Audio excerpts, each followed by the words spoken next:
So I'm going to go ahead and get started. Welcome, everyone. So glad to see you all here. We're thinking we might get a really big turnout. We'll see how the list grows, but one of our presenters, Heather Dumais, said she's been getting a lot of phone calls about this. And then another presenter, Sierra Malay from MDOT, said that they shared this pretty widely with their contact list last week. So, and I know from even before the storms in December and January, towns were really struggling on this topic already. So I won't be surprised if the list keeps growing.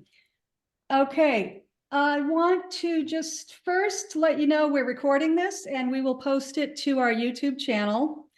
One of our staff, Alice Cockrum, is also taking notes, so we'll be able to provide a sort of summary or recap, a written summary.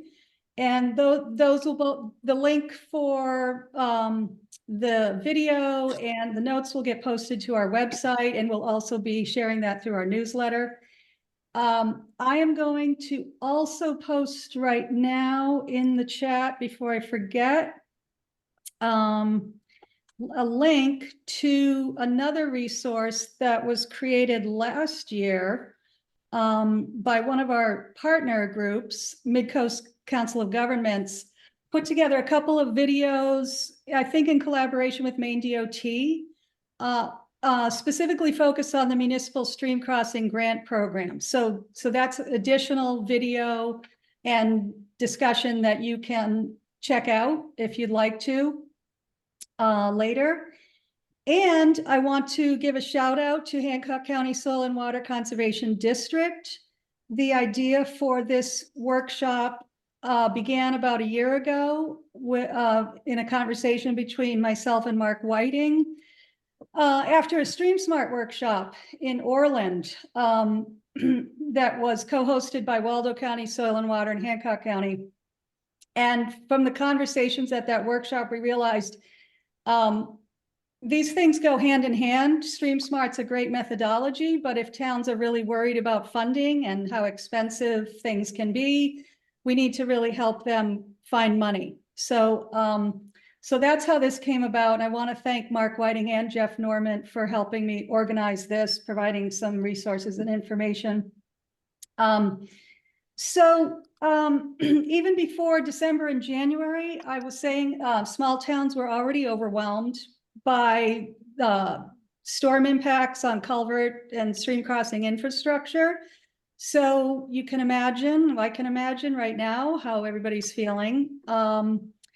And towns are running on really tight budgets, low staff capacity, maybe everyone's volunteering. And sometimes I think there's a temptation to just bring the excavator over and get her done. And that's one option. But it might be okay, but so maybe there's nothing wrong with that, but it might depend as well. Sort of the patch approach to culvert replacement is not a great idea for a number of reasons. In terms of wildlife habitat connectivity, but also as we face increasing storm frequency and intensity, these demands on infrastructure are going to become much more difficult for towns to contend with, and also the patch would sort of never end, right? It's just going to become an increasingly frequent patch job. So I think if we can help towns find ways, find money, and support them in addressing these failing culverts and stream crossings with more long-term solutions, that's a great idea for all of us. So I wanted to help municipal staff know where to look for the money, learn about some of these funds. We did hear from folks about some confusion working with FEMA and MEMA. So we're hoping this workshop can help clear up some of that. And there's so much money out there right now. so it's just been a really urgent priority for me to hold a workshop like this and see if we can help towns take advantage of that. So quickly, I'm just going to do a brief introduction of our presenters tonight and then ask them to introduce themselves again when it's their turn to present. First, Heather Dumais, State Hazard Mitigation Officer at MEMA, will talk about the Hazard Mitigation Grant Program and a number of disaster and non-disaster other funding options. Sierra Malay, Environmental Specialist with Maine DOT, will discuss the Municipal Stream Crossing Grant Program and the Maine Infrastructure Adaptation Fund, which are both under tight deadlines right now. Brian Emerson is Mitigation Program Manager from the Nature Conservancy and will discuss Maine Natural Resources Conservation Program funding for wetlands. And as Brian pointed out to me, that program isn't dedicated necessarily to culverts work, but culverts can be involved in wetlands work. And I thought it wouldn't hurt for towns to hear about money available to address wetlands. So I have asked them each to address a specific list of questions just to make sure we get all the basic facts out there on each of these programs.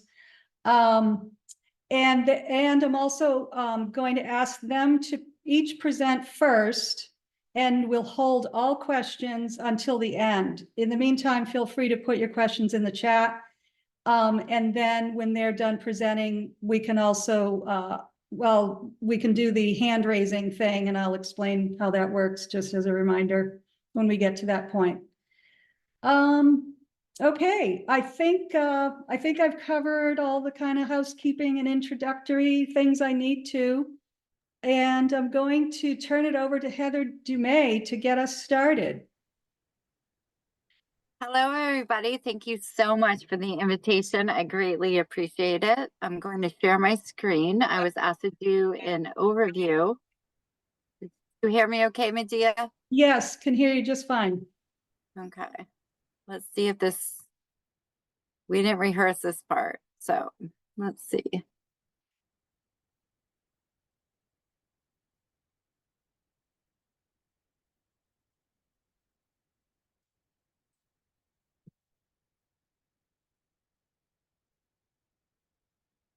Can you see my screen? So you might have to have ownership or be assigned to share. You should be able to, Heather. Is it giving you a prompt when you go to share your screen, or? It does not. I could bring up your presentation, Heather, if you'd like me to. That would be great. Thank you so much. Sure. Okay, can everybody see that? Whoops. Oh, no, okay. We can see it, Medea. Okay. And just put it in full screen when you get a moment, or when you get to it. Oh, looking for. Oh, nope, that's not it. Let's see, looking for the full screen. If you hit slideshow on the top. Okay. Play from start. Okay. Oh, how's that look? If you hit swap displays in the top left. There we go.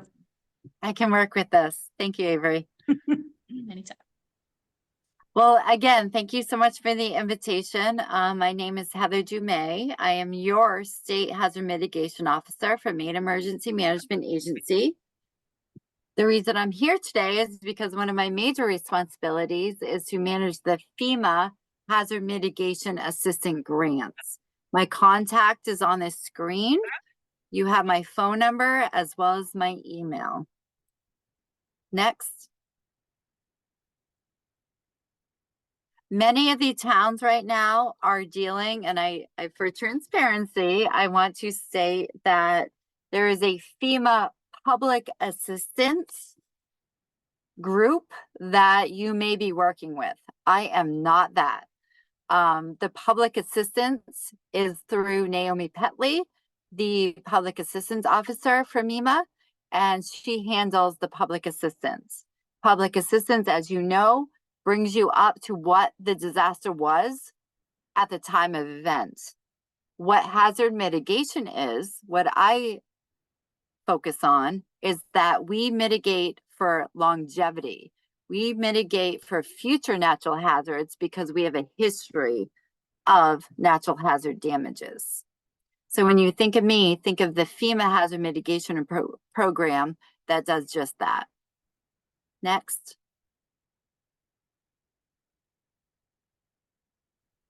So in my world, in my FEMA world, we have two sides of the house. The roof is the hazard mitigation assistance program. Under that, we have the disaster grants and we have non-disaster grants. As you all know, you spoke of December and January already. That is true.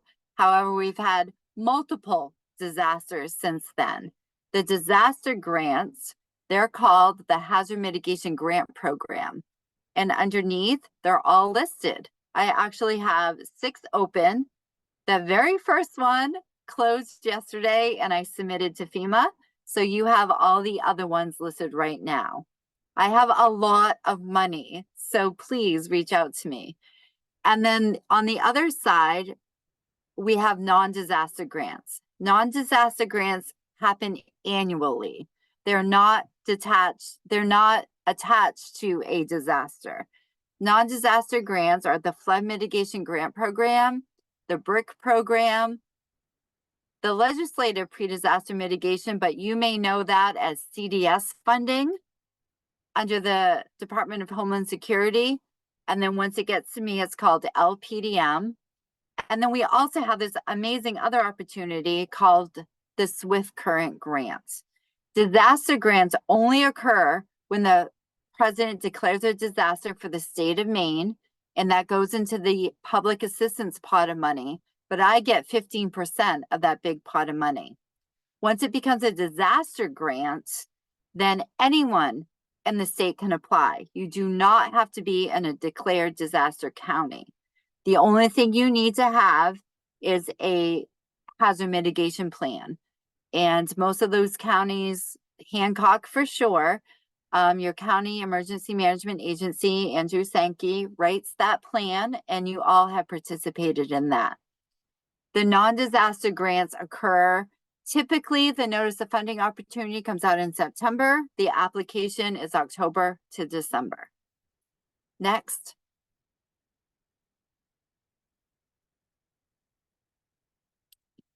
So this is a very high level presentation today because of the time allotment. But the disaster grant we went over, these are your 6 open right now. You can see the name of the disaster, which disaster it was, and you can see the due date that I currently have for you to submit an application and the available 15% that is allotted to the state. Next. And the non-disaster grants, these are wonderful. These are the ones that happen every single year. So if you happen to miss a disaster deadline, I can always fit you into non-disaster. Non-disaster grants always have a state allotment and then a national competition. What we have in our benefit is that I sit on the national review panel for many of these grants. So we know how to write an application well. Next. So who can apply? Who can apply for disaster and non-disaster? The sub-applicant eligibility criteria is that any state agency can apply. So that's DOT, DEP, all the agencies can apply to these grants. Towns and counties can apply to these grants. Tribes, federally recognized tribes, can apply to these grants. Now in the disaster world, private nonprofits can apply on that side of the house. Non-disasters, they are ineligible. Now, since all the disasters have been occurring from December and January, we hear a lot from private residents. Unfortunately, private residents are ineligible to apply. However, one of these eligible applicants can apply on the behalf of an ineligible applicant. Next. So what can this be used for? I have so much money right now and I would love to give it to you. If you are shovel ready, construction ready, which means in the FEMA world, you have a professional engineer design, we can do a sub application for your construction. If you're not at that point, as she mentioned earlier, I say Band-Aid, we just Band-Aid our projects, but we need a professional engineer to come in and do a study and to do a design plan for, we'll use flood as an example, the 100-year flood. I have towns doing the 500-year flood at this point, sea level rise, all of that. If you are just at that point and you need engineering money, you can do an application with me right now under the disaster grants to apply for engineering design for your town. There's no commitment. Once it's done, if you want to continue with FEMA and do a construction grant, you can. Or if there's another grant that's more applicable to you, you can do that grant as well. Another thing that these funds can be used for is plans. If you don't quite know, if you're a drought area, and you don't quite know what's going on in your area with a drought, we can do a vulnerability assessment plan for drought or wildfire or any natural hazard. These funds can also help you with that. The other thing that these FEMA funds can help with is that if you are construction ready and we do a construction grant, we're allowed to ask for pre-award costs and you can get reimbursed for your design plan that you already paid for. We can roll that into your construction grant. FEMA also allows for what's called management costs. Management costs are 100% covered by FEMA, and that's for all the administrative work that goes along with grant management, the quarterly report, the reimbursement requests, things of that nature. Next. So all the FEMA hazard mitigation assistant grants, they're reimbursable. So yes, you do pay up front. For the hazard mitigation grant program, it's always a 75-25 cost share. 75% of your total project cost will be covered by FEMA. 25% is what you come up with. And that can be in kind, cash, or another state grant. In kind can definitely give you a lot of money. In kind means the meetings you hold. If you use your own public works department to do the work, we can count their wages. We can count the equipment. We can count the gas you use. There's so many creative ways to get your in kind. Now the BRIC cost share is a little different. That's the non-disaster grant. The BRIC cost share typically is a 75-25 unless you're considered an economically disadvantaged community. And what that means, it's a special FEMA definition. You have a population less than 3,000 and 80% of your annual income for the town is of the national average. It's around 57,000. So if your town makes around 57,000 per your annual per capita of your income of all your residents, then you would be an EDRC and be a 90-10 split. Next. So as I said, this is a very high overview, but with the reimbursement request, I just wanted to go back to that to state that all you do is you pay up front and then you write a Dear Heather letter. I want 50 grand. Here's my invoice. Here's my proof of payment. You submit it to me. And within 2 to 3 weeks, you get that money back in your account. All these grants are 36 months long. So you have 3 years to get all the work done. If it's design, we assume it's going to be about 2 to 3 months. And then we can go straight into the construction. Here's some more information of the grant opportunities. The MEMA website always has up-to-date information on all the grants, including fact sheets that you can read through to see if your culvert, bridge, dam, levee, you need a generator, a backup generator for your shelter or your critical infrastructure. We can fund that.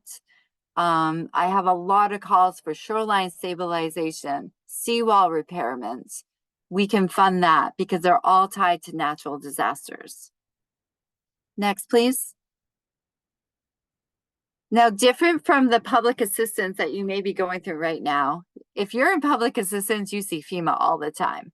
That's not my lane. You never see FEMA. I am your go-between. I talk to FEMA, then I talk to you and interpret. You talk to me, I talk to FEMA, and I interpret. So the very first part of all of this process is this information, my contact information.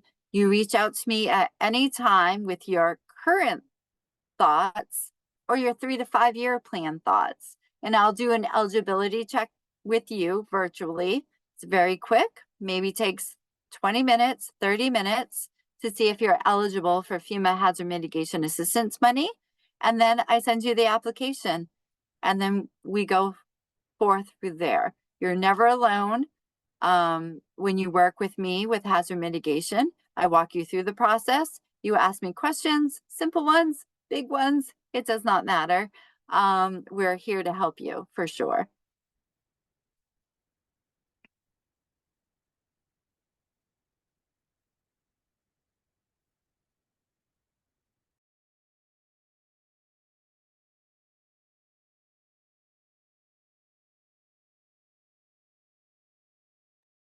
But yeah, I don't know if you saw my message, but you're muted if you're talking. Thank you, Avery. Sorry, folks. Okay, so let's move right along. Thank you, Heather. I'm sorry if you didn't hear my big thank you when you finished up. That was terrific. Thanks again. And I hear what you say about the high level and the time, limited time. So we'll move right along so we can have as much time as possible for questions. Sierra Malay, you're up next. Awesome. Thanks, Medea. Hi, everyone. I'm Sierra Malay. I'll try to share my screen and see how that works. Okay.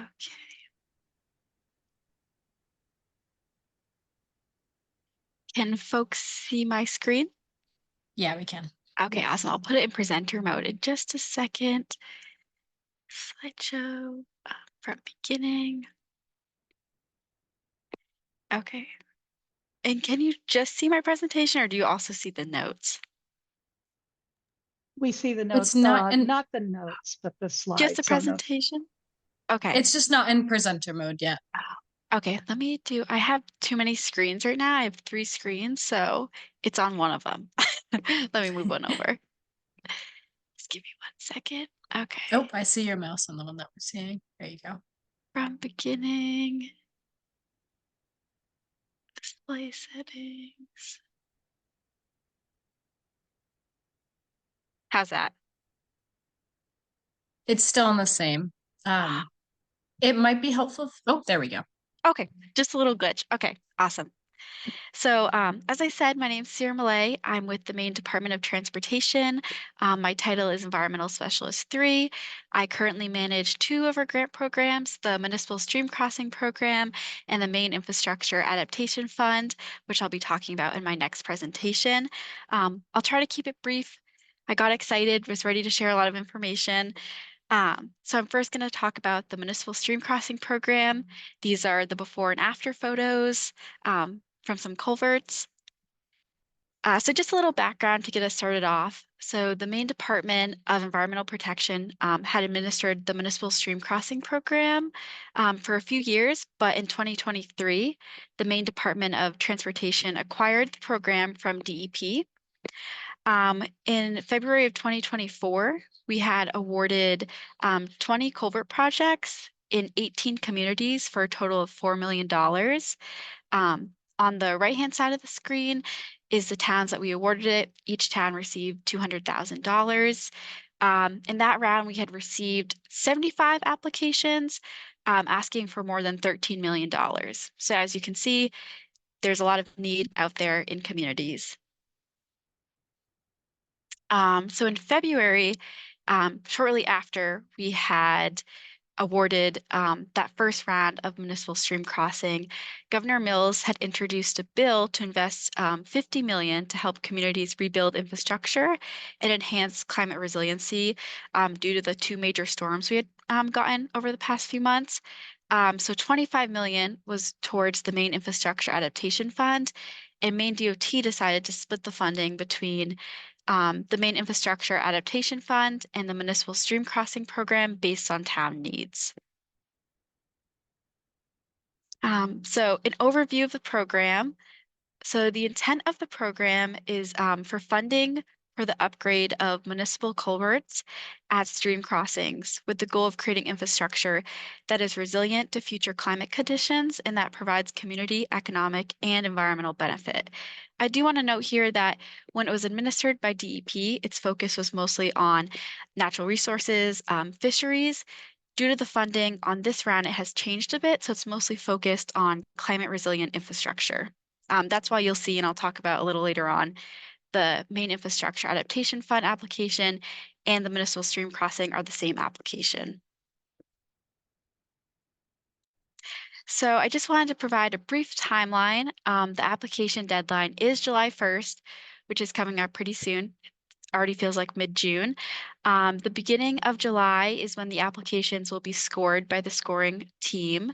At the end of July, we'll send out award and non-award letters. And then at the beginning of August, awarded applicants will receive grant agreements. And the minute the grant agreement has last signature, which would be by our chief engineer, you'd be all set to start work. So what is an eligible project and who can sponsor projects? So eligible project sponsors include local and tribal governments, municipal conservation commissions, soil and water conservation districts, and private nonprofit organizations. Eligible projects that involve road crossings that carry a stream under a local government road, not a state aid or state road or private road. So it has to be a municipally owned road. I took a screenshot of Map Viewer, which is something we linked into the application, but you can use Map Viewer and it'll show if you put on map layers under jurisdiction, it'll show the state highway, toll highway, state aid, or townway. Townway would be in blue, and this can help you or the town figure out if it's a town-owned road. Your local town officials should also know, but if they don't, they can check the map viewer. Like I said, it is public. This is all in the public view setting, so you can view all of this. You can also turn on the large culvert and other layers they have as well. So how much can you request? The maximum amount of funds an applicant may request is up to $200,000 for projects that include design and construction. So they have to result in completed construction, and you must include a minimum of $5,000 local match, that be cash or in kind, and those funds are raised or appropriated by the town. Thank you for the map viewer link. And then next, just a brief kind of run through of our project rating criteria. I attached a screenshot. This is from the request for application. So it's centered around the extent to which the project results in climate change resilient infrastructure, benefits the community, economy, and environment, increases public safety, and improves emergency management services. Crossing replacements must be sized to be 1.2 times the stream's bankful width and meet Maine DOT's 100-year flood standard to ensure withstanding future flows. All projects must demonstrate increased resiliency to future storm and flooding impacts. And then projects or project components that will be prioritized are projects for which FEMA disaster funds were applied for and denied, and projects that were not covered by insurance, and where no other emergency relief was granted or available. Next, I just want to run really quickly through the application. Like I said before, you'll see that the application is the same for the Maine Infrastructure Adaptation Fund and the municipal stream crossing. So what you do is you'd fill out the template application provided in the request for application, but for this one, you'd fill out the additional information needed for MSC. On the left-hand side, I'd highlighted additional information needed for MSC. Just make sure you fill out everything. And if there's some sections that say, if applicable, if it's not applicable for your project, feel free to write not applicable. That's totally fine. Applications are limited to 3 per entity, with each stream crossing being a separate application. Engineering plans are not required to apply for funding. We've received a lot of questions on that, and I just want to clarify they're not required. We really want to give small towns a chance in the application pool, and folks may not be able to afford to hire an engineer for funds that they're not sure if they're going to receive. But if you are awarded funds, grant recipients will have to submit final stamped engineering plans by a Maine professional engineer prior to construction. And then any structure span proposed greater than 10 feet require a design review by Maine DOT's Bridge Maintenance Office prior to construction. In the application is the email addresses listed to who you'd send it to, and you can also send it to me and I can send it to them as well. Here I just wanted to highlight 2 sections we've gotten a bit of questions on. I want to say the project scoping and design, if you haven't worked with a consultant or an engineer, there you could just say like construction is estimated to be done during in-stream season in 2025. Engineer design and drawing and permitting will be completed upon award of the grant. That is totally fine to say. And then I also wanted to point out here under additional information needed for MSC, stream measurements in fieldwork. So we are asking for bankful widths. But we do provide 2 links, StreamSmart and Maine StreamSmart Road Crossing Pocket Guide that can help you take bankful widths. And you can also say, bankful widths have not been completed.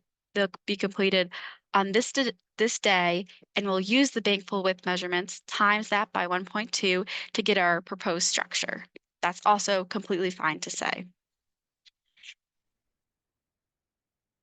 And then really quickly, the application process. So like I said, the application is due July 1st of 2024 at 11:59 p.m. EST. I hope you don't stay up that late to submit them. You must submit a completed PDF application using the template provided. Again, if you don't submit a PDF application, that's okay, but it just makes it a little easier on us. And we're hoping the PDF file will have the name of the town, the road, and then the municipal stream crossing application number. As I said, you can apply to up to 3 crossings. Applications are to be submitted to Maine DOT via the listed email address, and the email subject line would be municipal stream crossing request for application submission with the town name. When you submit your application, you'll receive a response from me, Matt, Kelby, or any other one of the people kind of helping me with this program. And then really quickly, what happens if you are awarded a grant? So if awarded, applicants will enter into a grant agreement with Maine DOT. Like I said in the timeline, the grant agreement are going to be executed the beginning of August. We're trying to get the funding out as quick as possible. Grant recipients will have 2 years to expend the funds. That 2 years starts when the second signature is signed on the grant agreement by our chief engineer, which I would email back to you. Prior to construction, grant recipients will submit final stamped engineering plans by a Maine professional engineer, adequate longitudinal profile, and Army Corps of Engineering permit if needed, along with other permits if needed. There'll be up to 3 reimbursement requests that are coordinated with the project schedule and milestone. So when you list your schedule in the application, we'll pull that schedule and put it in the grant agreement with the schedule that you created and the milestones. And then we'll, off those, we'll make the reimbursement request. So an example I'd put is the first disbursement would be end of design, second would be construction, third would be final closeout, and final reimbursement requests are dependent on a PE verification that project was built to design. Those can be changed slightly depending on your project schedule and milestone. And recipients are required to submit annual updates and a final project report. So that would include, but isn't limited to, a description of project progress, intended and actual construction dates, and total project cost. I will provide you with a template for those annual updates and for the final project report. And I'll also provide a template for submitting the invoices to us to get reimbursement.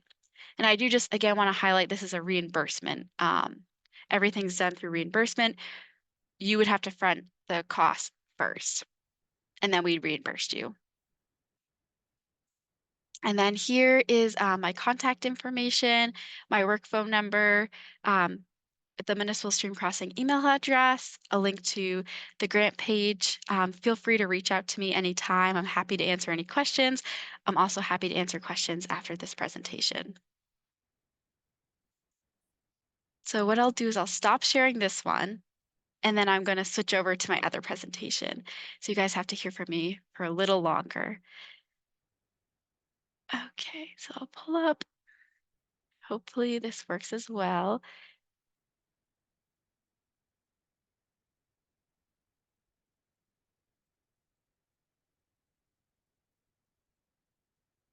Do you see my screen?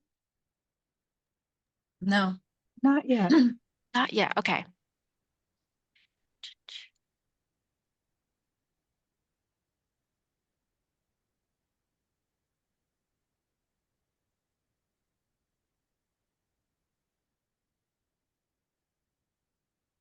Okay, how about now?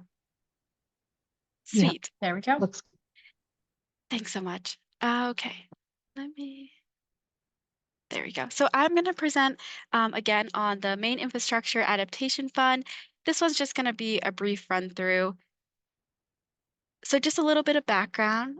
Again, the Maine Infrastructure Adaptation Fund was first announced by Governor Mills in December of 2021.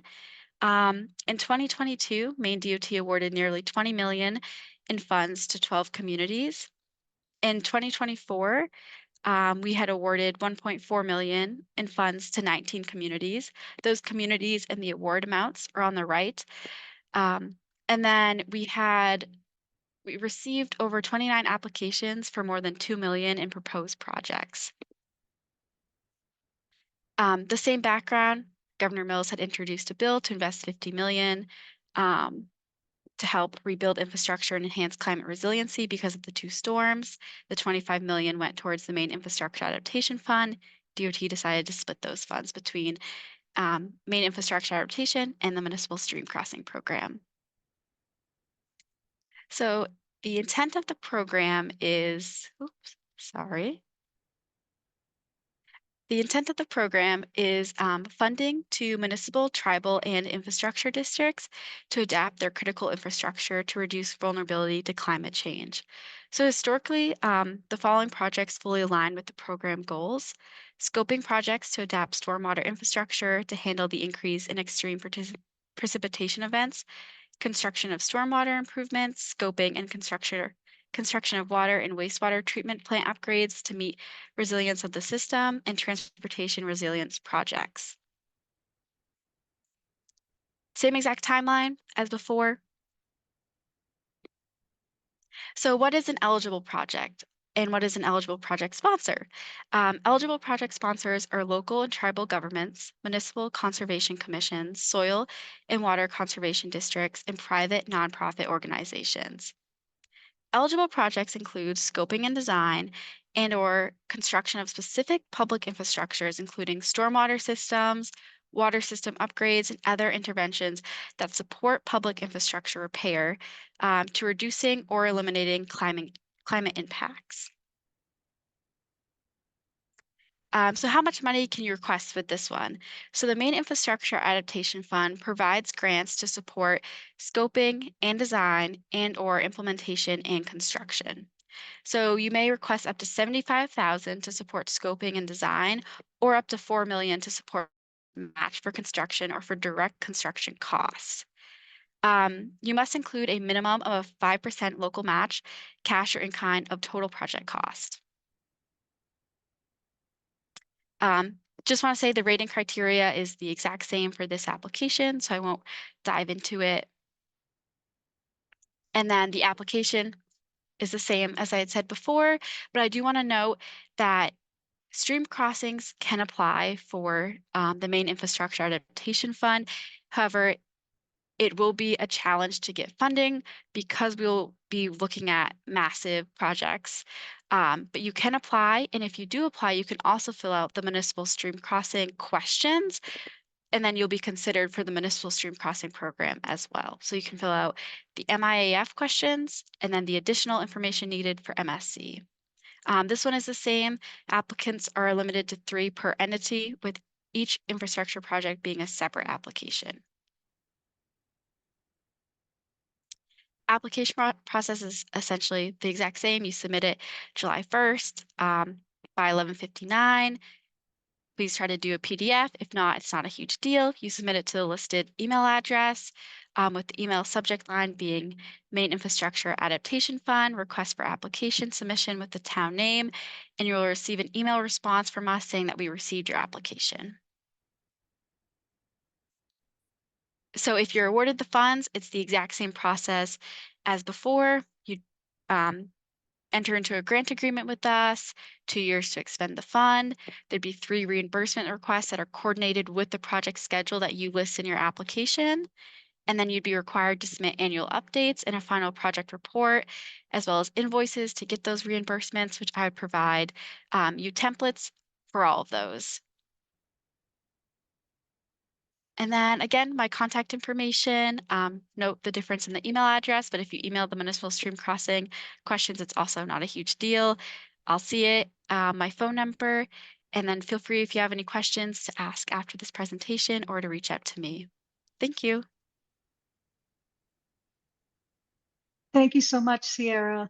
Excellent. But let's go straight to Brian, in the interest of saving time for questions. Thanks, Brian. Yeah, absolutely. Let me see if I can get my screen share going here.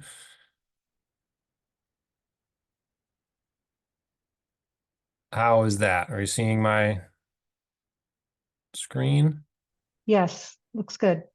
Okay, great. Thanks. So again, my name is Brian Emerson. I'm the mitigation program manager for the Nature Conservancy in Maine, and I'm here to talk about the Maine Natural Resources Conservation Program, or MNRCP. And as Medea said up front, MNRCP is a little different than some of these other programs. Culverts are not maybe the priority, but they are possible. So I'll get into some of the details around that, and then also the other things that MNRCP covers. Okay, so just a quick overview of what MNRCP is. It's part of the statewide in lieu fee program, which an in lieu fee program is a program where if you're a developer in the state and building a house or a Walmart or a transmission line or whatever, and you're going to impact wetlands or streams or some other natural resources, you'll likely need a permit for that, and then and depending on how much you're impacting, you may need to compensate for whatever impacts that you do. Now, one way to do that is to do your own restoration project, and then that restoration project becomes your mitigation or your compensation for your impacts. But the other way, or another way, and what is the more common way to do that, is you pay a fee, and the fee is based on the type of resource you're impacting and how much of it, where you are in the state. And that fee, so you pay that fee in lieu of doing your own restoration project. That's where the name comes from. And then that money all goes into a pot. It gets sent to the state, and then it gets transferred to the Nature Conservancy, and then we hold it. And then we use that money to fund projects. And then those projects are the compensation for the impacts for the development. So it's sort of a two-step process to get back to that mitigation or offsetting of those impacts, but it helps to pool the money from lots of different projects so that ideally bigger and better and more ecologically significant projects can be funded by the program. So those fees are collected by Maine DEP, the Department of Environmental Protection, and or the Army Corps of Engineers during their permitting process. The Nature Conservancy is not involved in that piece of it. We only get involved once the check is written and the funds get sent into the state. then we hold them and administer this grant process, which I'll talk about in more detail as we go along. And just to note, the state for our purposes is divided into 7 regions. And that is, and the idea behind that is that wherever the money is coming in from the development, so whatever development's happening, the money is then used to fund projects within that same region, so that ideally the money stays close to where the impacts are happening and the compensation. So you can see just real quickly that, like I said, it's a statewide program. We've funded projects all over the state, but you can see the concentration of, all those little dots. Hopefully you can see them. I know the light blue ones are a little tough to see, but the concentration in southern Maine and central Maine. And this is primarily, as you can imagine, because again, the money that's coming into the program is from development impacts. And so with more people, more population, more development happening in the sort of central mid-coast area, that's where more of the impacts happen. Therefore, that's where more of the money is. So more money is available to fund projects in those regions. And that's the reason for the distribution being somewhat uneven. But we have funded projects throughout the state in all regions, except for the very northwest Maine. We have not had a project funded in that region. Most of the funds through the years, the program has been up and running since 2007. Most of the funds have gone to land trusts. That's been the most common entity that has gotten funding, but we have given money for 15 different projects have gone to municipalities, and you can sort of see the breakdown on your screen. These are all these entities are eligible for funding, including and the only sort of the major category we haven't given money to is tribes yet. They are eligible for funding, but we haven't had an application come in yet from any of the tribes. So you can see the breakdown has been mostly towards land trusts and nonprofit groups, but municipal, state, federal government are all eligible as well. So getting into sort of what the program does fund in terms of project types, it's mostly focused on wetlands. And because the money that comes into the program is primarily from wetland impacts, like I said, it's this compensation offset process. Most of the money that we send out tends to be focused more on wetlands and as opposed to, say, streams. I realize the first bullet says wetland and stream restoration. So they are often linked and they're one and the same sometimes. So we're really looking for projects that will restore or enhance wetlands and streams on the landscape. And that is freshwater or coastal wetlands. We fund a lot of salt marsh enhancement projects. That's sort of enhancing projects from past agricultural uses of the marshes. We've funded several projects recently in salt marshes, fund dam removals. We do fund land acquisitions or conservation easements on properties. So if your towns were looking to acquire land, maybe in a floodplain or something along those lines, that's something that the program still does. The reason it's sort of listed fourth here in this bulleted list, there's somewhat of a reason for that. The program used to fund historically a lot of more preservation and acquisitions of properties, and we've been sort of pushed a bit by DEP and the Army Corps to try to fund more sort of active restoration on the ground of late. So that's why there's some conditions around what projects are eligible for preservation, and I can get into those in the Q&A if needed. But preservation has dropped down a bit on the sort of priority scale for the program. And then obviously there's culvert removal and upgrade down there in the 5th bullet. Again, not a mistake to have that sort of listed at that point on the list. I'll get into some of the details on culverts in just a second, so I'll dive into that a little more.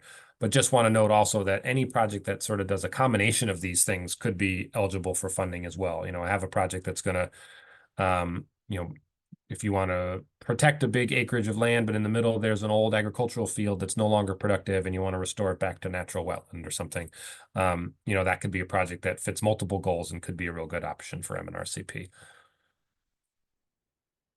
So getting into culverts, since that's what a lot of the discussion here has been around, MNRCP's got some different requirements when it comes to culverts, and not all of them will be super applicable for folks here on the call.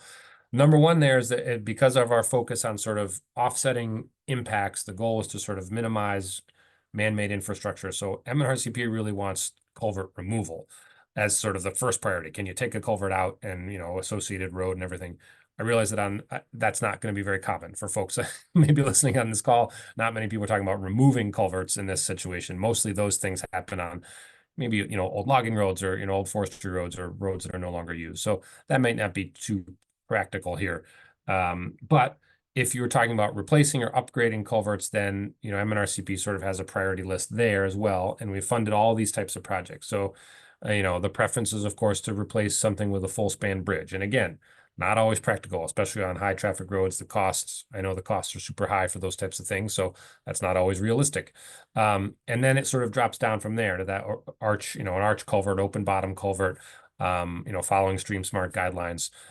Those are things that are, again, the review committee that looks at their projects they're not as great as a bridge and they're not as great as pulling the whole culvert out, but they're still, functional and they do great for ecologically and flood resilience, as well. So, this is just sort of the priority list of how we sort of think about culverts. And then the last piece on culverts is because, like I said, the MNRCP is overall a wetlands program. So, culverts that are the best suited for MNRCP often have some sort of wetland enhancement component to them beyond just fish passage or flood resiliency or stream improvements. And that's, the best example I can think of is if you have an undersized culvert that's backing water up behind a road or whatever it is, and it's created sort of an open impoundment, an open water area. If you remove that culvert or replace that culvert with an appropriately sized arch or full span, you're going to drain the water level in that water body. More vegetation is going to come in, and you get more of a gradation from sort of forested wetland down to the stream corridor, and that's a higher functioning, more natural system. And so that's the type of project that might be have a wetland benefit beyond just the sort of stream and culvert and fish passage benefits. A little bit quickly, so I'll move on from culverts and a little bit on what MNRCP does not fund, because that's also important to know. While the program will pay for the design of a project, or like a culvert project or some other wetland restoration project, we cannot fund just the design alone, like a design phase, because that's being a mitigation program. We need to have something on the ground that happens that's either restoring or protecting habitat. So we can't just fund a design phase. Educational and research projects are out.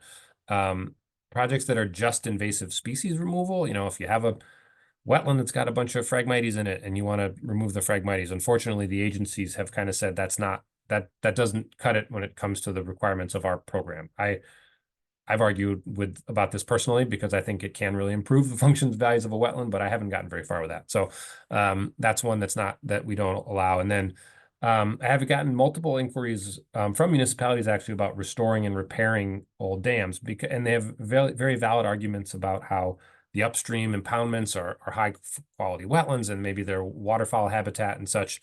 But unfortunately, our program would be more interested in removing dams and isn't the right program for those types of scenarios. We're trying to restore and repair dams. A couple things to keep in mind regarding budgets for MNRCP. So we don't require any match. Match is kind of looked at positively, I guess, when the committee reviews projects, but it's not required. We have plenty of projects where we have funded 100% of all project costs. There's also no minimum or maximum award that we can give out. I would say that on average, our awards are between $100,000 and maybe $400,000.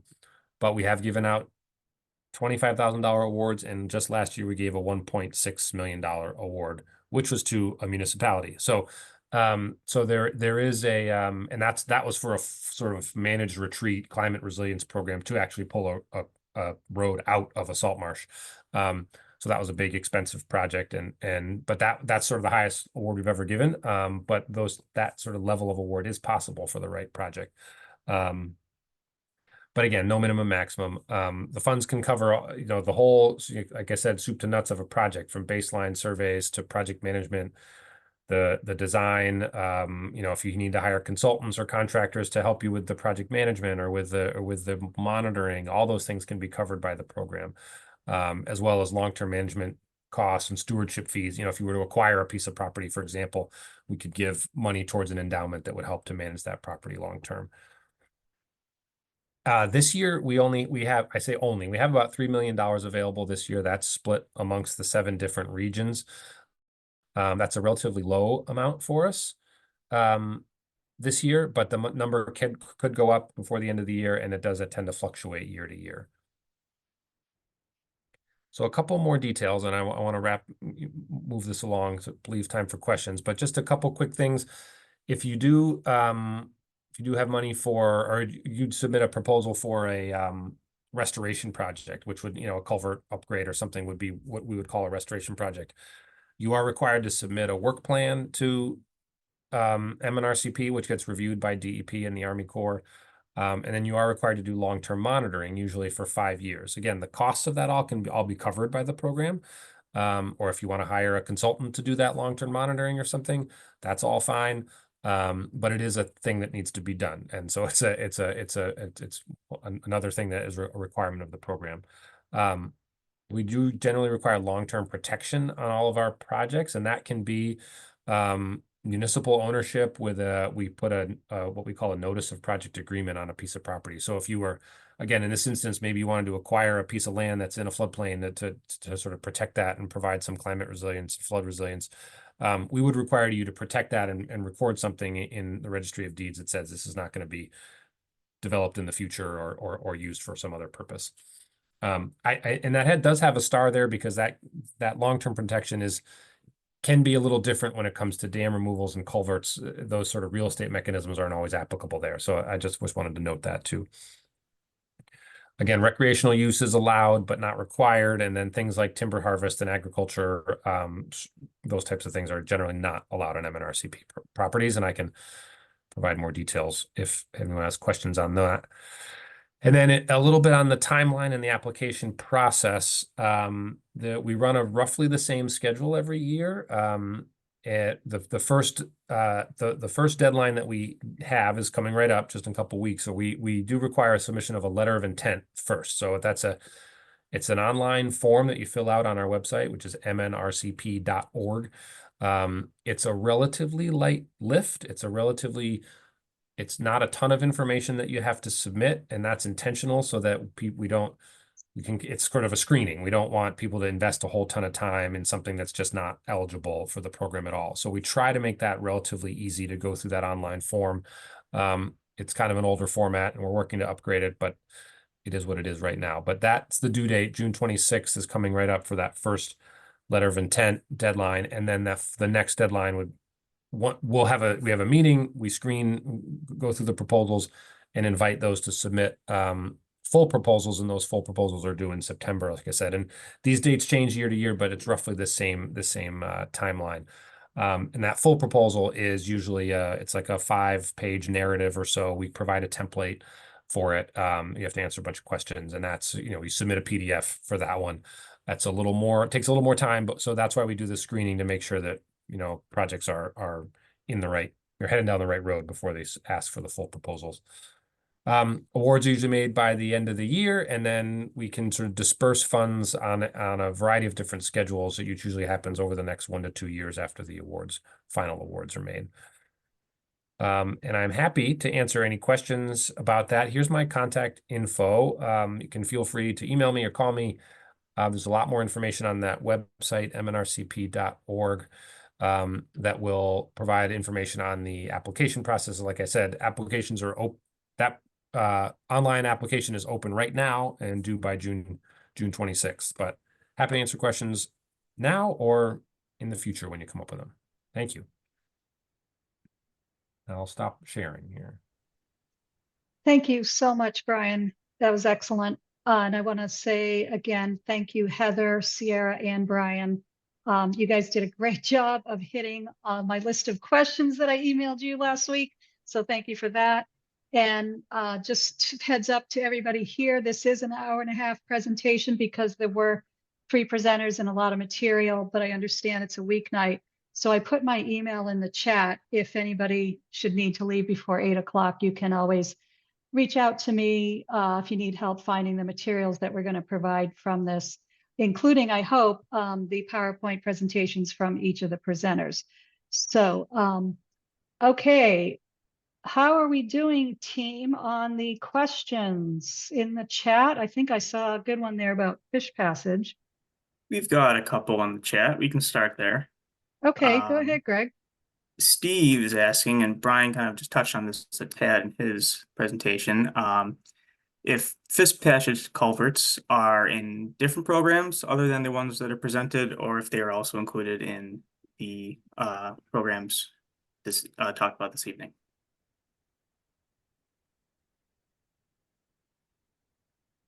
So anyone who wants to just jump in, Heather, Sierra, or Brian, just go for it. Hi, this is Heather. Yes, fish passages and culverts are completely under FEMA HMA grants. So if you are interested in that, please reach out to me. Yeah, I can hop into Fish Passage is included in the municipal stream crossing program. It's not the focus like it was in the last round or when it was under DEP. The focus is more making critical infrastructure, culvert stream crossings more resilient. But part of making them more resilient is doing 1.2 bank full width and meeting Maine DOT's 100-year flood standard. So by meeting 1.2 bank full width, it is also considering fish passage. Yeah, and I'll just add, I touched on this very quickly, but yeah, fish passage is certainly a benefit of projects, and if MNRCP is involved in the type of project, it's not usually the priority. Like I said, it being this wetland program, it's got to have that connection, but obviously that benefit of an upgrade that's going to provide greater fish passage would be a good positive and a good addition to any program, to any project, just maybe not. For MNRCP, it likely can't be the only thing that's sort of the only reason to do a project is just fish passage. There have to be some other thing involved there too. Right, so not the main driver. Yep. And we have one more in the chat. And if anyone else virtually raise your hand or physically raise your hand, we will find you at some point. This one is directed towards Sierra regarding the Infrastructure Adaptation Fund. Dale says that along a 1.5 mile stretch of road, they have 3 areas of concern. Would this require one application or 3 separate applications? Yeah, great question, Dale. Thanks. I would say 3 applications. Okay, and just by the way, a reminder, if anyone needs one, at the bottom of your Zoom screen, there's a button that says reactions, and then if you click on that, you'll see an option to raise your hand if you'd like to do that. So I have a couple questions. Is there anyone We have else? one more in the chat in the meantime. Okay, good. Heron is asking if Maine DOT will be doing a fish passage focus round again in December. Yeah, that's a great question. It's dependent on legislative funds, so we don't know. We didn't know that we were getting this one until a month before, which, as I said, the focus isn't on fish passage as much. We're on adapting critical infrastructure. We're hopeful, but we don't know. It's dependent on the funds that we receive.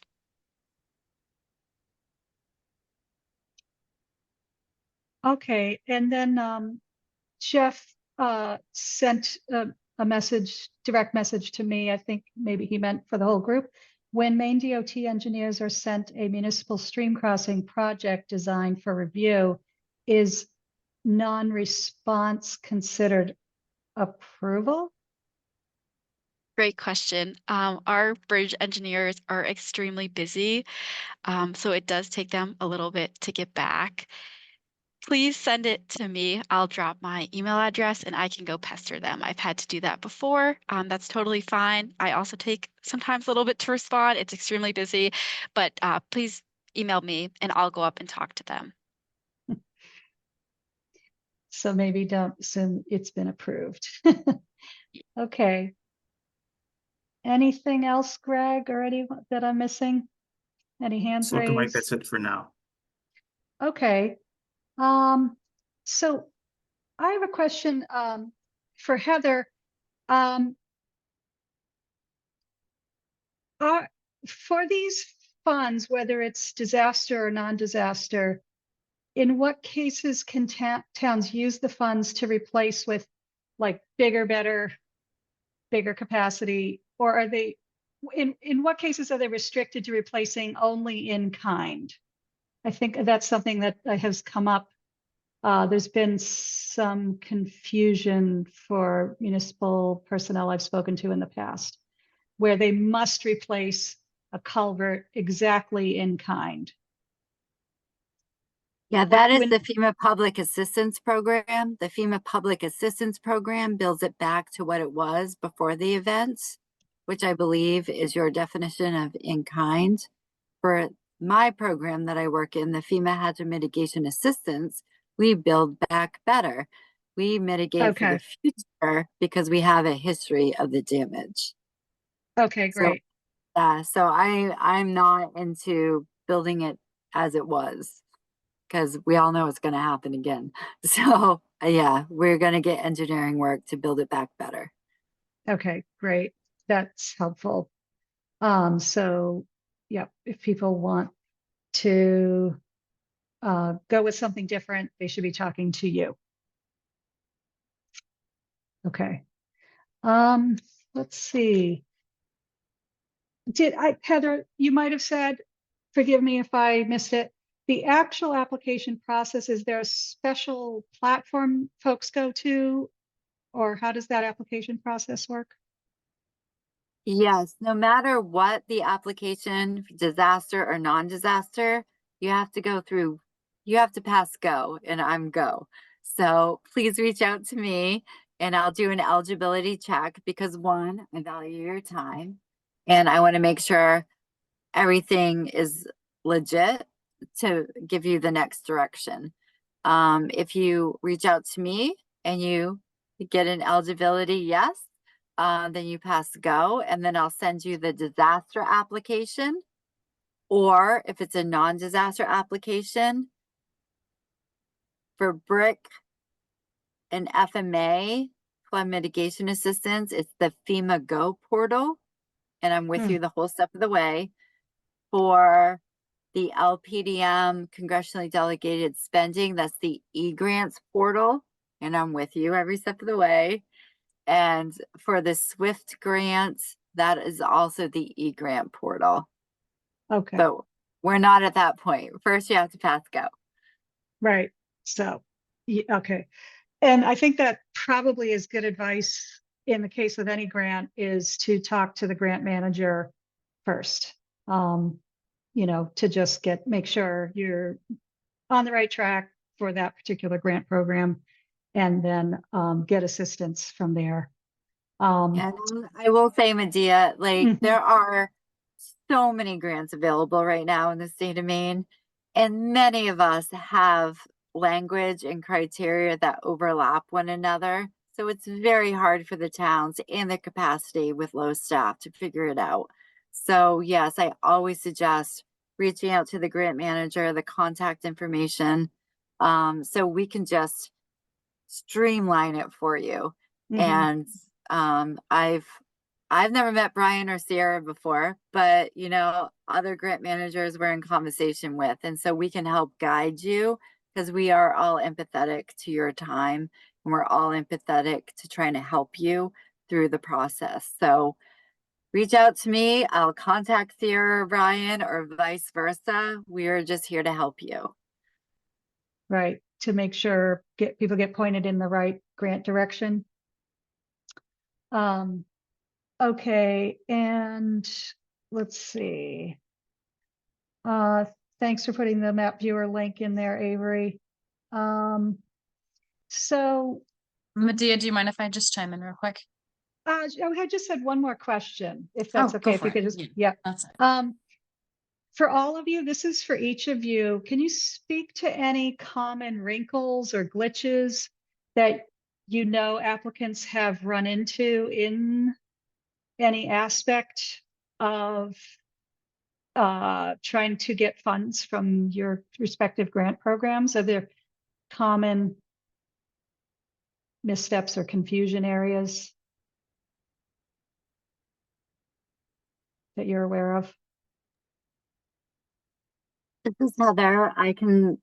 I'll go first, I guess. In the FEMA hazard mitigation assistant, I've only been doing this for 4 years. But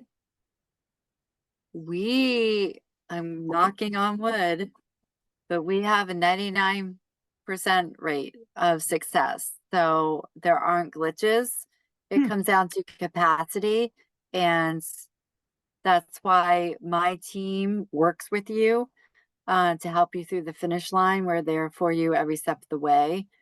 Why I'm not 100% is not for the town's reasoning or MEMA's reasoning.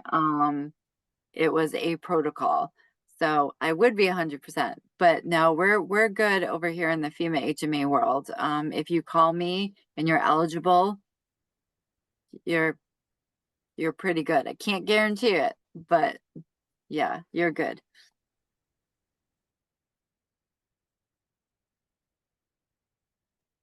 Sierra I'll- or Brian, yeah. Yeah, I can chime in. I think one thing that can be I don't know. I guess maybe challenging is the right word, is the requirements that MNRCP has kind of after the fact. Like there's the proposal process and there's the steps that you got to do to get in the multiple meetings in the fall. But once you get your award, that's great. But there are multiple steps afterwards, and that's the sort of, a restoration plan that you have to write up and have approved. And there's often a back and forth with that. And then there's, if you're acquiring land, you have to prepare a long-term management plan that gets reviewed and approved. And there could be back and forth with that. And then you got to monitor and submit a monitoring report every year. So that can take new applicants by surprise a little bit, and realizing that there is more to do beyond just getting the money. And there's so and that's where, like, that's again where I try to help, and that Nature Conservancy, our role sort of administratively is to try to help applicants along and help them through that process. And where we encourage people to hire consultants to do that. Capacity is always an issue at municipalities, and the same is for the smaller land trusts that we do work with too. But our program can pay for and encourages the use of a consultant. I recognize there's still work to be done there to manage a consultant and the contracting and all that stuff. But if you can pass off a lot of that to a consultant, that can be a way to sort of get over some of those technical requirements. So that's one thing that I want to make sure people are aware of, that there are steps to be taken and sort of things to do after the awards when it comes to this program. I imagine that's Not true. to discourage anyone. I don't want to discourage Yeah, anyone. right. Well, it's the reality. And I imagine Yeah. that's true for Heather and Sierra as well. Or there's sort of other pieces that need to come together after the money's awarded. Yeah, I'll just add, sorry, apparently they don't like people in the office at this time, so they like to turn the lights off. So I look a little spooky. But I think just to kind of go on the hardship, I think I've only been doing this for a couple months, so I'm very new to this process. The person who was doing it before went on maternity leave, and I've stepped in. So I'm learning a lot as I'm doing this, and I have folks, Matt and Kelby, on here that have been helping me answer emails and throughout the process. But I'll say I've noticed folks have difficulty filling out the application, which we have tried to make it easy, and we thought that we made it easy by combining the application. We'll see once we receive the application if that was it, or if we were totally off the mark there. So I think that's a big one, but I'm hoping through this workshop that you all hosted and the one we're hosting on Thursday that we can kind of clarify questions and help direct people in the correct direction for filling out the applications. And then after the funds are awarded, we try to make it fairly easy because it is state funds. So you only have to submit, we're only allowing 2 years to expend the funds. So the first year you submit an annual report, which we provide the template. And then the second year you submit the final report, which we provide the template. And then you would submit the invoices, which we'd also provide the template along the way. So we try to make it as easy as possible. Again, open to feedback from towns and folks who have been awarded or haven't been awarded, as I'm new to this process. We have a hand raised by Jesse here in the group. Go ahead. I'd just like to say for everybody else that's on the call, your regional planning commission like Hancock County or any of the other COGs or planning commissions out there can help all the small towns with these application processes. It makes, we do it every day. So we're here to help all of you in each respective area of the state. There's a planning commissioner COG or somebody or EDD in the area that can help you. You just have to reach out to them. And you know, I can also attest that Heather will really walk you through the whole process. Avery and I worked on a grant through Heather, and she held our hand. So she's not just saying that. Thank you, Jesse. And I was just going to concur with you, like, they are here for you. They will help you. That's their passion to help you. And yes, if you need references on, because I feel bad that I say it's simple, but I am there for you. I won't Jesse say is it's simple, somebody- but they really do help you through the whole process. And that goes for, you know, I've worked with Matt, from Maine DOT, you know, Avery and I have worked with every agency in the state, and, they do handhold quite a bit. So, but, you know, reach out first to your people in your areas. So, you know, Avery and Hancock and every region of the state has people like us. We're here. We do it all the time, as Jesse said. So reach out. And as soon as you're even considering going for the grant, reach out. Yeah, don't, so like today's the 11th, and like Syria was talking about, the grants are due July 1st. Don't start now. You're killing us. But honestly, reach out as soon as you know about something, or if you have any questions, just reach out to everybody in your corner. Thanks, you guys. Speaking of- Avery, oh, go ahead. So speaking of questions, Heron, do you have one? I think Avery gets to go first. I was She just gonna thought say that. exactly what thanks. I was gonna say exactly what Jesse did, is reach out to us. We do this all the time, even if it's just reviewing an application, helping with project development, any portion of this, you're not sure which one to go for, reach out, and as I said, do it as soon as possible. I speak for Jesse and Heron that we struggle with capacity as well. So the sooner you reach out, the more we can help you. So that's just my spiel. Thanks, Avery. I had a question for Brian. I was curious about infrastructure, jurisdiction. Can these type of wetland restoration projects be related to, let's say, state aid road, something like that, or is it strictly focused on municipal? You mentioned land trusts, so obviously private, but what about a state aid road I have in mind for salt marsh Could you, restoration? yeah, what I guess the Culvert funds, we have replacement. given funds out to state agencies, and we've given out funds for projects on state-owned land and federal land and privately owned by a conservation group land. So I guess I guess I'm not sure exactly what type of project you're thinking of, maybe, and I can Well, a failing Yes, culvert, but it's on a state aid road. okay, I guess I don't know what that means, what a state aid Or road a means. state road. Let's just call it a Well- Oh, state just a road. state road. A Okay. think state that- aid road is, oh, sorry, Medea. Yeah, Karen, I think that applies more in the case of the Maine DOT grants or possibly FEMA MEMA than the Maine Natural Resource Conservation Program would be my guess. Yeah, I would just like to add, if it is on a state aid road, which I believe is what you had said, or a state road, it isn't eligible for the Main Infrastructure Adaptation Fund or the municipal stream crossing. We're just doing Right. town owned, but I would recommend reaching out to the DOT and working with the DOT on that as a separate project. Yeah, sorry for Okay. not knowing the terminology, but but I think that so to answer your question, we actually have funded a culvert replacement project on a state road. It was down in Elliott, and it was a wildlife passage culvert that we put in, that we funded. I wouldn't say, I think it'd have to have a lot of those other, so those sort of other benefits that we talked about, sort of wetland benefits and fish passage inside of all those things, to have a shot with MNRCP. But it's not impossible, I guess. I'll say that, because we have done it before on state roads. In Good to know. your description of wetland restoration, i.e.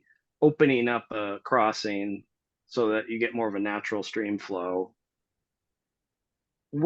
can you describe the reverse in a salt marsh? So imagine opening up a crossing and allowing more tidal water in, and what that kind of looks like.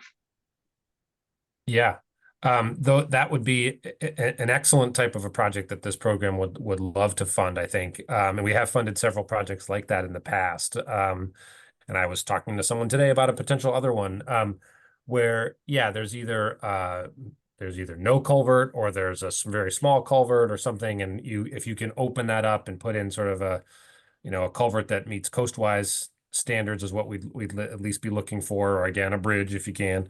And yeah, sort of to increase the tidal flow back up into an area that's maybe only receives it occasionally, or maybe is completely shut off from the tides. And allowing that sort of the tide to get up back in there and restore that back to a salt marsh, or convert it more fully, and provide that tidal flushing, twice a day. I think that could be a project that this program would be really interested in. And like I said, we funded one of those in Harpswell. We're working on one in Trenton now. So there's been a few around the state that we have funded. I think those tidal barriers there's a really good, I didn't mention it here today, but there's a real, MNRSP also has a pretty good emphasis on salt marsh migration too. So if any of those sites can help sort of facilitate marsh migration as well, that's just all the better for the program. Yeah. Terrific. I had a question for Sierra as well about this sort of 10-foot jump. And maybe you could talk a little bit about what happens when you cross that 10-foot wide crossing. How much more complicated the project gets? How does that change the time frame for the project? Yeah, those are both great questions. Kelby, I may ask for some help as well. Kelby's a biologist with us, and also part of the scoring team, so she'll know a little bit better. But one thing I would say is, when a crossing is above 10 feet, it usually costs a lot more. So money is a big factor into it. Kelby, do you have anything else to add? And once it gets over that 10 feet, it's then considered a bridge span in our program. And that's something that would need to go through our bridge program, which would be submitted through them. And then if they don't respond to you in a timely manner, like you'd submit it to Sierra, and then we send it to the bridge program. And if the bridge program isn't getting back to anyone fast enough, then we kind of push them along. But yeah, when you get larger than 10 feet, it becomes the design complexities to make sure that it can hold people crossing that gets a little bit more intense, which then makes it more expensive.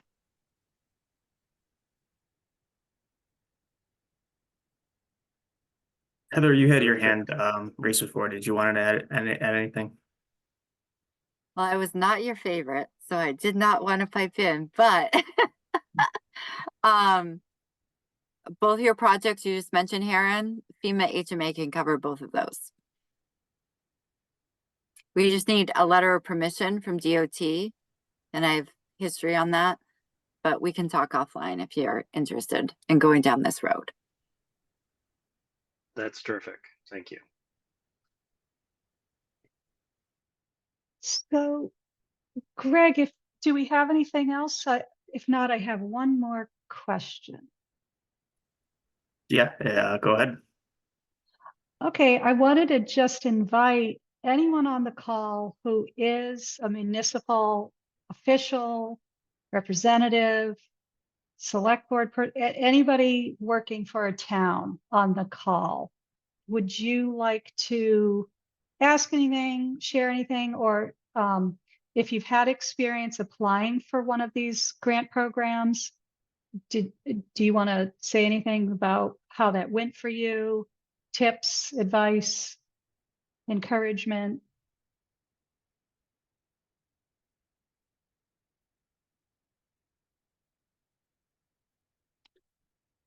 Going once, going twice.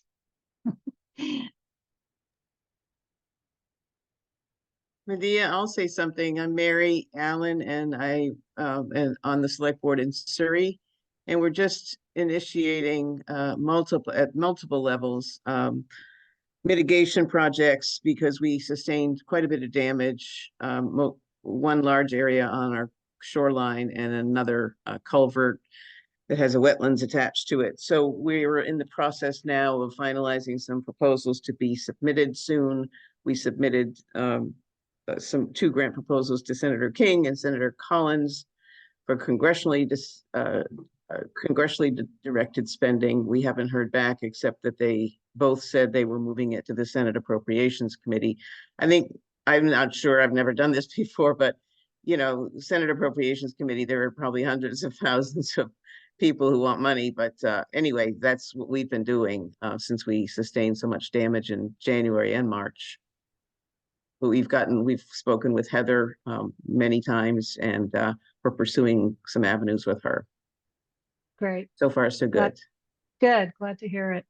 Thanks, Mary Ellen. This is just Heather. It's been a pleasure working with Mary Ellen and her whole team. And yes, we have CDS, and I am in contact with Collins and King all the time. And you're looking good. And as you know, we have lots of money here. So we have different avenues. So thank you for speaking up. Yes, and we will be in touch with you very soon, Heather. Does anyone have questions for Mary Allen, who just spoke about, what they're going through at the town level?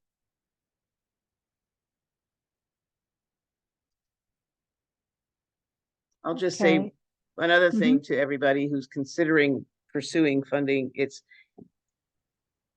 You have to have a lot of help.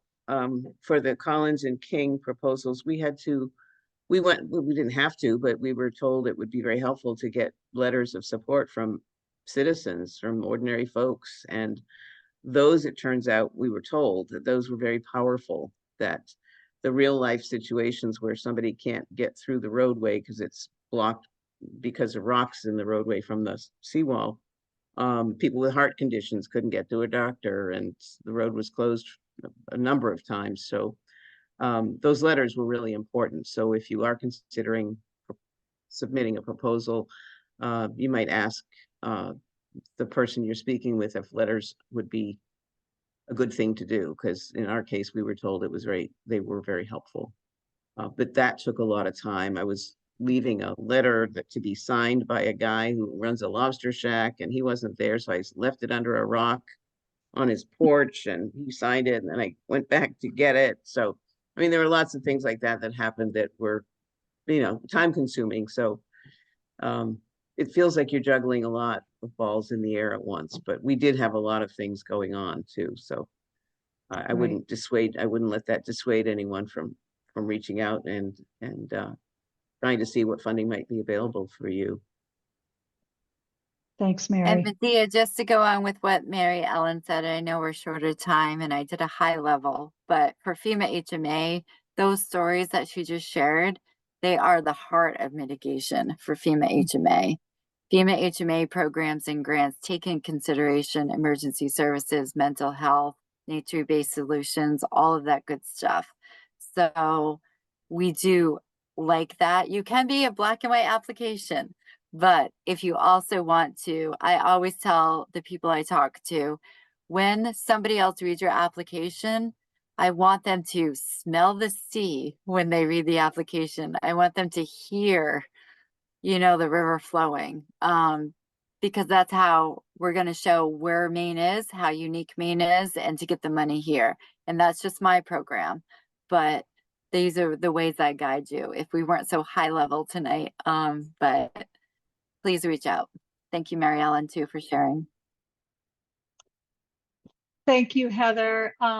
It's 8 o'clock, everyone. I want to thank Heather, Sierra, and Brian for presenting, giving us their time, doing such a thorough presentation. I know there's way more detail behind the curtain here. Please do reach out to each of them.